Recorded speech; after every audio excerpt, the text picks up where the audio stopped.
Saya Azmah, umur 50 tahun. Kamu lagi? Mudah.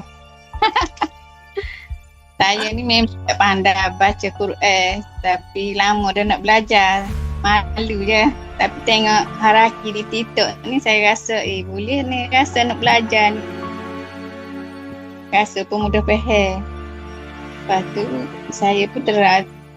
Dan dengan saya rasa macam tak percaya saya ni boleh baca Quran dengan saya ni keliru dengan huruf bila bersambung. Pernah belajar dengan Azzaadin tu, tapi muka dia dengan Azzaadin kan ada online juga. Oh, Azzaadin. Lepas tu kenapa bila dah masuk ke kelas tu, apa nampak perbezaan antara kita dengan yang kaedah-kaedah sebelum ni? Saya rasa kaedah ni rasa senang mudah faham. Kalau hak azhar tu sebab kita hak asas kita tak faham lagi, dia masuk ke tajwid. Kita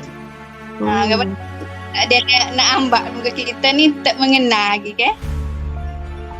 Masuk dengan kaedah Haraki ni macam dia sama. Hak pandai pun ustaz buat sama. Jadi kita ada lah. Itu berapa lama belajar dengan Azdan?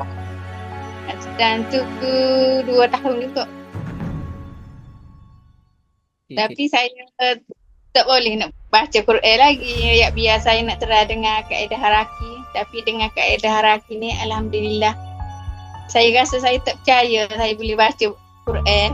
Tapi walaupun tajwid terabus. Tapi kenal lah huruf tu. Cuma pendek-pendek tu lah terabus gitu. Okey dah bacaannya. Okey, perubahan yang paling ketara selepas belajar kaedah Haraki ni? Perubahan tu sebab huruf, kalau huruf bersambung tu kita akan tukar lah. Ni dengan kaedah Haraki ni huruf tu boleh lagi. Ada juga jari-jari tukar. Tapi nampak sangat ketara dah. Buat nampak Azmah punya bacaan dari sebelum ni sepatah sekarang dah nampak lancar. Okey, kalau dari segi nasihat untuk orang yang masih takut-takut nak mula baca, nak mula belajar, bolehlah belajar dengan kaedah Haraki ni. Dia mudah dan senang faham. Kaedah Haraki ni kalau bagi saya memang dia banyak kemudahan dia.